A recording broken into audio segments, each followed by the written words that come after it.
So this is the one. This is the one you had your motor, right? So we got the motor off. Let's see. What's the? Can we see your decal for the?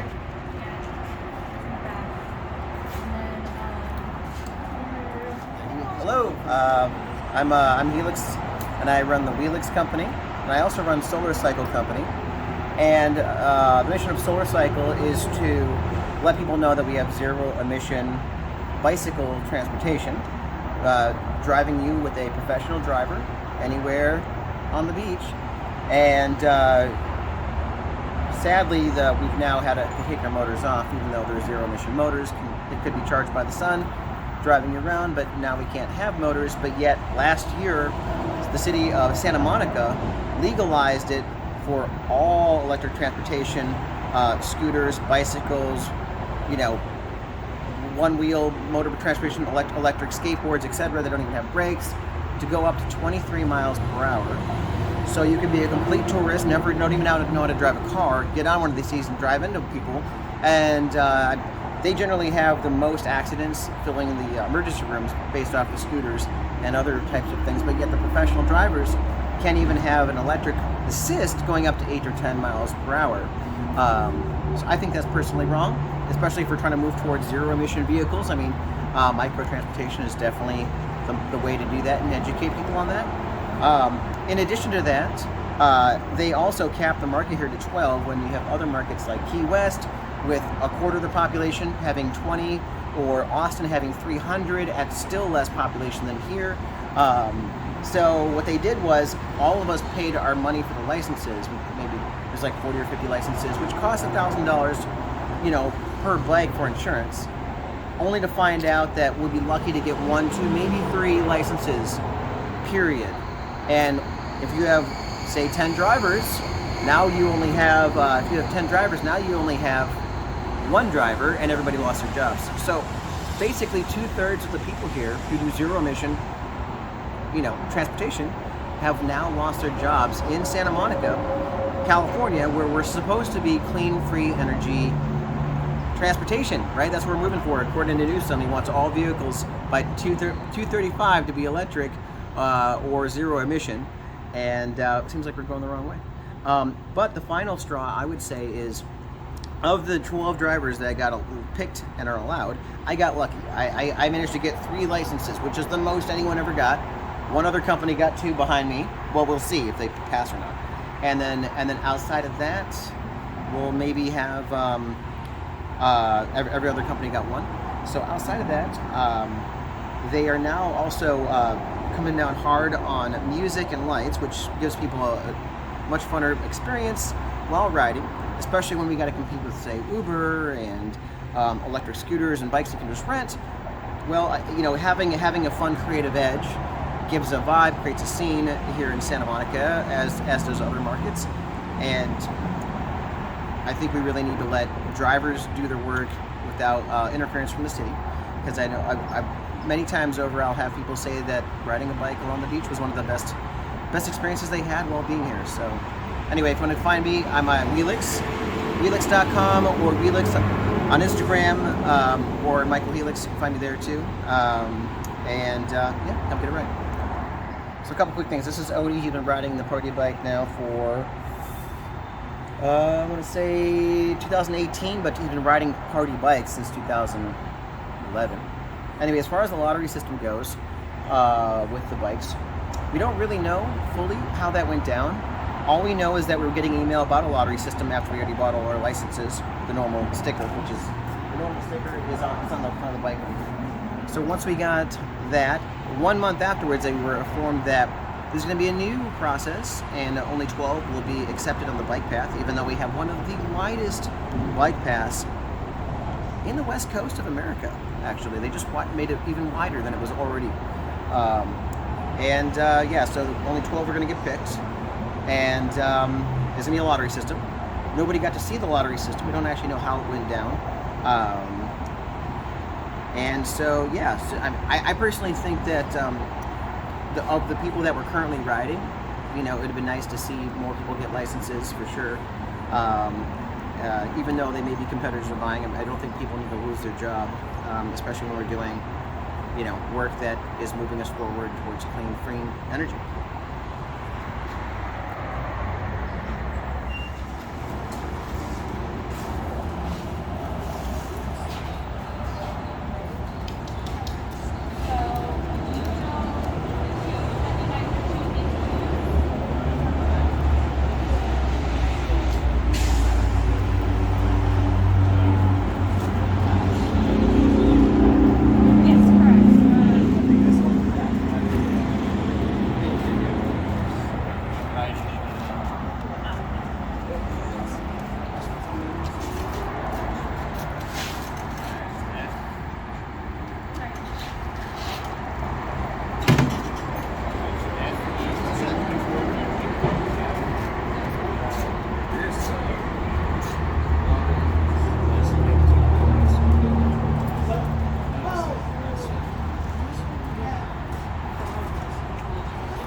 It doesn't really influence city policy at all.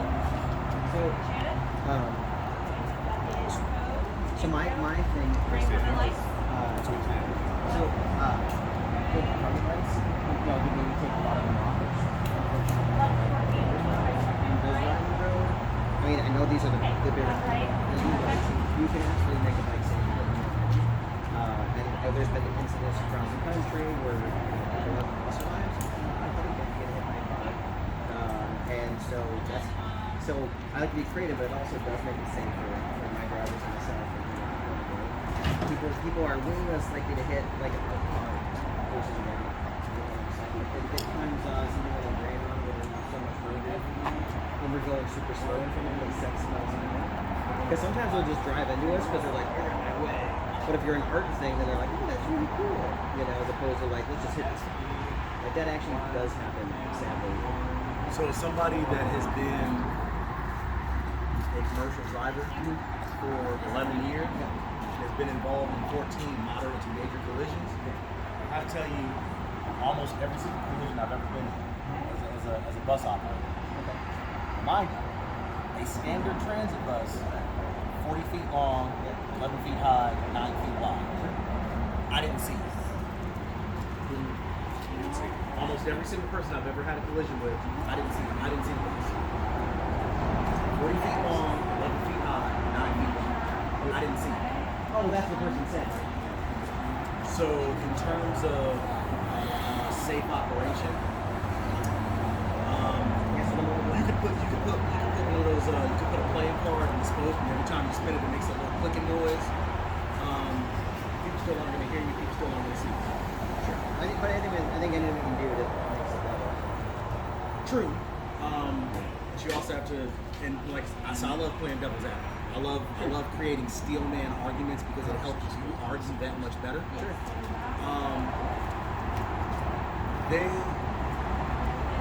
Police are looking at this from a vehicle inspection standpoint, not a safety. Like you're looking at it from a visibility standpoint.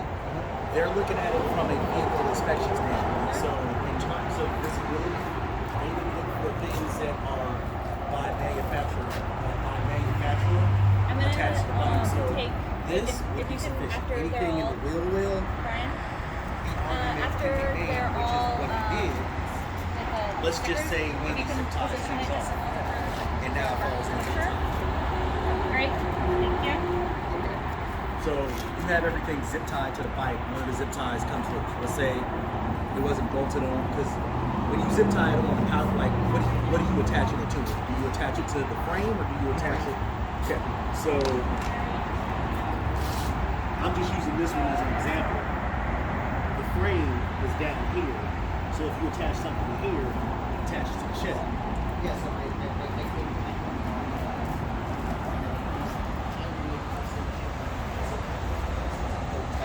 Okay, so it's on the frame down here. Yeah. What about up here? How do you attach it to the frame? because it's going to attach all along this. So up here, how do you attach it to the frame? I didn't put anything there. There you go. This is what it is. Oh, I'm sorry. No, but how do you attach it to the frame? It's right here. There you go. That's what I'm saying. You can't attach it to the frame, which is the argument that you made. But that's also why it wasn't even there. No, so it was on the wheel well. It was attached to this pallet. Right? So your light rope was on the wheel well. Right? Tucked into. But it was on the wheel well, right? And it was, so the lighting rope that you had that went across here was on the wheel well, correct? Is that That was the argument that he made. Because if you have anything that's here that isn't directly attached to the frame, that was an argument. So you can attach it to the frame under the bike, behind the bike. But the problem that he had was when it went across the wheel well, and those zip ties that were attached to the shell. and ultimately, the reason you need to take it, then it would be, I can either fight it, and it would be a judgment call, and stuff, and then they would determine you're already in a losing situation. Very case, all this stuff.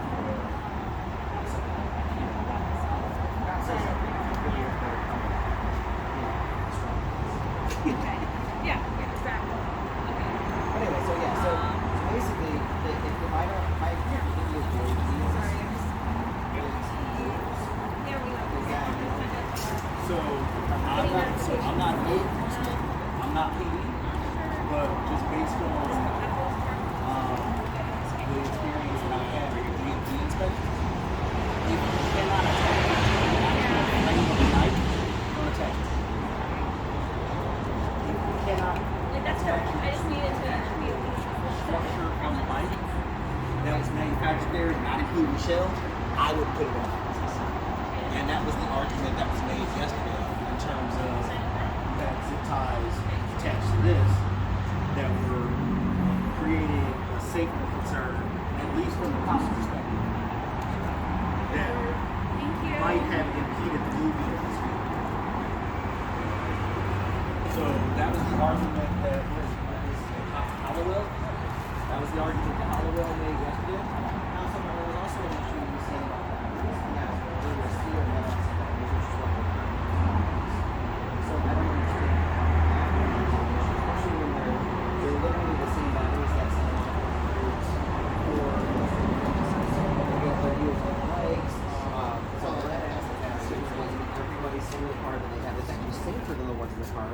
because the ones in a car actually can pop off and the acid can still out. These are completely sealed, so I don't understand why there's an issue with having a battery in the bike to power lighting or whatever you want to power. Again, not code enforcement, not PD, so I can't speak from that perspective. Reference street performers. Street performers aren't carrying passengers. Yeah, but we're all using the same. So street performers, if you have you got a battery that's hooked up to an amp to a microphone, not transporting passengers on that amplifier. Why not? I haven't seen a break dancer put anybody on his back and pop lock. No, I'm not talking about them. It's why can't you have that same setup on I would have to look at the municipal code for that because, like I said, I don't have the expertise and the knowledge to speak on that. I'm just going with a safe assumption that because this is authorized for passenger transport, it just becomes a safety issue. Like, for example, there are certain things that you can't take on cabs, buses, and airplanes because it's passenger transport. So even people are a safety hazard. They have to use clothing and So are they so much of a safety concern that you wouldn't carry them? they can stand up. Yeah, but then that liability comes on them and not you. Because if you take somebody on a pedicab, let them know what the rules and the regulations are, and then they stand up, they pop that seatbelt off, they start walking around. So you did everything that you were supposed to do as an operator. So everything that you have to do as an operator, which is the city says operate within these guidelines, and you do that, everything else is on the person that didn't follow those guidelines. So the problem is that pedicabs aren't entertainment rides, and as pedicabs have been vanishing across the country, due to more options with electric transportation, bikes, Ubers, etc. Right? They have, you can deck out your own personal bike. The Uber can deck out their thing. If pedicabs are not allowed to even have any kind of entertainment edge on their bike, we're going to see them vanish as a zero transportation. Okay. So having music. Okay, so you're going back and forth with a lot of things in terms of, say, entertainment ride, passenger transport. I'm going to show you something. Okay. This right here, by the law, makes you passenger transport. So the entertainment stuff is great. This is what the city cares about. So on a rudimentary level, in terms of everything that you want to add for flair, that's great. But nothing can supersede the fact that you, as for hire, you're a cab driver. Sure. So your priority is passenger transport, and when your priority wants the city authorizes you to do that, you have to go based on rules and regulations from the city. So all the flair that you want to add can't impede on the passenger transport. Sure. That's your primary function. Right. So I don't disagree with that. So that's what I'm saying. Anything that you want to add to that, any type of flair that you want to add to that for shock value, for entertainment value, that's great. But like I said, for example, you want to add extra lights that can impede with the movement of the wheel. That's automatically going to be a no-go because even though it looks cool, even though it creates added visibility, as you say, it now creates a safety hazard in terms of now it can possibly impede with the actual transport and the function of the bike and the function of the safety apparatus. If the wheel can't spin, how are you going to transport it? If you attach something to the,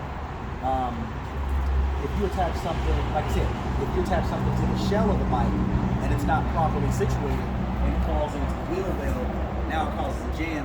Let's say, for example, somebody, because again, if you provide seat belts, it's not required that they wear. So now somebody not wearing a seatbelt is on the bike when something falls into the wheel well and they fall off.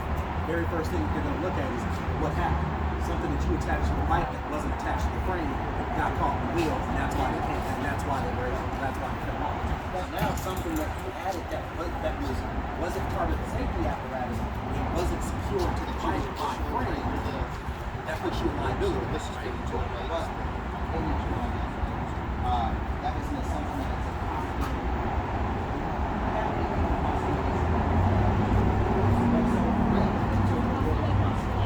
what can we do so that we can also provide people so that we can continue to make a living, function, it's like,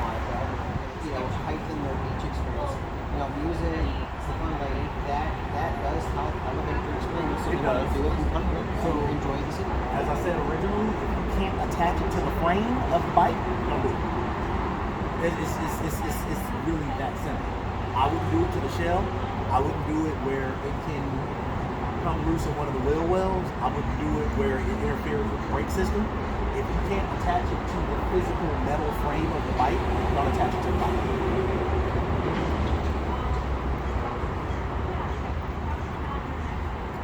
Is there a, you mentioned about talking to Officer Holloway about things. Could they also have a, is that the only avenue for approval? Or is that the... So I always like to say everybody has a boss. Okay. So I don't know who that person would be off the top of my head because I'm still relatively new. I'm learning names myself. But that's an excellent point of contact to start with. Again, if you aren't situated with what Hallowell was telling you, you know, everybody has somebody that they report to. So you can always, no matter what the case is, you're always welcome to take things up the chain of command. But let's say, for example, if you find out who the watch commander is, the very first thing they're going to tell you is, did you talk to Hallowell about this? So you still kind of have to go through that chain, as tedious as it may sound. You still always have to go through that chain of command and make sure that every single level, every single time that you go up, each level previously is exhausted. So Officer Hollowell, I don't know what his rank is, so I'm just going to say Officer Hollowell would be an excellent point of contact since he is the person at PD that was designated to oversee pedicabs. But you know, you're more than welcome to talk things out with him. If you don't like the answer that he gives you, again, every single person within the city has a boss. But no matter who you talk to, they're always going to check to see, did you talk to the person directly below you?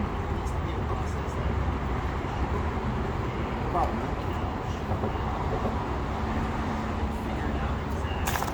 And if you want to talk to Ryan, Preferably bring your decal back to us. If for some reason, like your pedicab or something was stolen or something like that, you don't have that, we would go through the process of voiding your existing decal and then issuing a new one.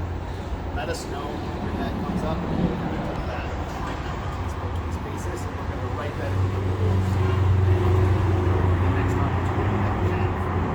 But we recognize that there's going to be a need for that at some point. So we understand that. We don't want to get into a process though of every time like you're, you know, like redoing a RAD, for example, that we're like reissuing vehicles. So we're like in this constant process of doing that. We don't know that. We know that right now the city elected to do this without a fee for the decal for the beach bike path. There will be a fee in the future. We're going to figure that out. And, you know, so there will be a fee with getting your initial decal. There will be a fee with replacements as well. I don't know if those will be the same, if they will be different. But we gotta, those are things we need to figure out. But in the meantime, we'll level through and we'll find a way to go about it should it arise.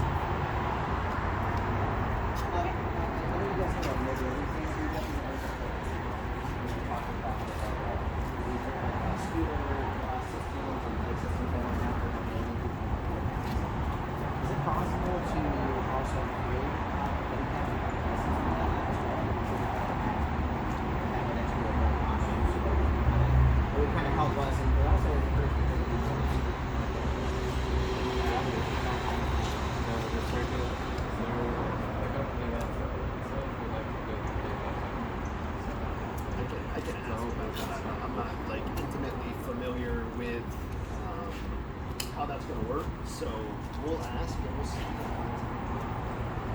mean, we're going to be over the next few months. We're going to be giving some consideration to the annual calendar process in order to view pedicab inspections, issues of the decals, the lottery. We want to be able to fit that into the calendar so that it's predictable. Everybody knows what it is, and that it alleviates the burden on the operators and on the city staff. And so we don't know what that's going to look like now. To the extent this could help that would be great. I know the people that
also we want to better understand the interaction of the pedicabs with the other users on the path, and to see, to the extent we're able to, see if there's any concerns regarding safety.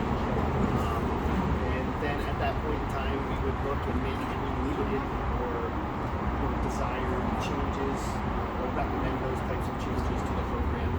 I don't know if that, it's not knowing what those might be. I don't know if it's going to require code changes or just changes in the rules. And then I think the next step in the process really is what we're going to hear from pedicab operators, and namely I think what the city council is going to hear from pedicab operators is about the service, about in particular about having motorized or assisted pedicabs, the importance of that to the pedicab operators, and how that impacts the use of the path. Ultimately, just want to make clear, this time around, the city council directed us that this program needed to be limited to pedicabs that did not have motors. So that's where we're at in that direction. We're not sure. We will bring information to the city council for their consideration, but ultimately the city council needs to hear from its constituents as well. You as operators about your needs and about how this impacts you, so that they can consider that in the process. So just to summarize, it's talking with city council and their representatives and letting them know, and then it is what we learned from this initial phase of having the pedicabs legally on the path and how it works out. I was actually talking about you. We're not opposed to, as a division, the mobility division, we're not opposed to that concept, but we need to be respectful of the guidance that we're getting, and right now that is that they're going to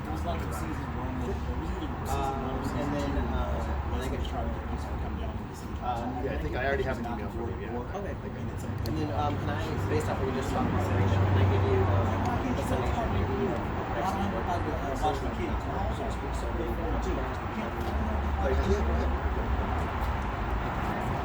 gonna go check.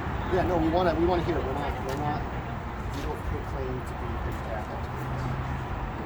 We're doing our best right now to learn about it and to be respectful of the process that's outlined to us. Make sure that we're getting it done accordingly. The scenes I've seen work the best are the ones where they have a very kind of creative pedicabs, of course, are being safe, etc. Motorized helps it be more creative because you can have more quicker bikes. Of course, the brakes are inspected by you guys, so you know if they're safe and can stop efficiently.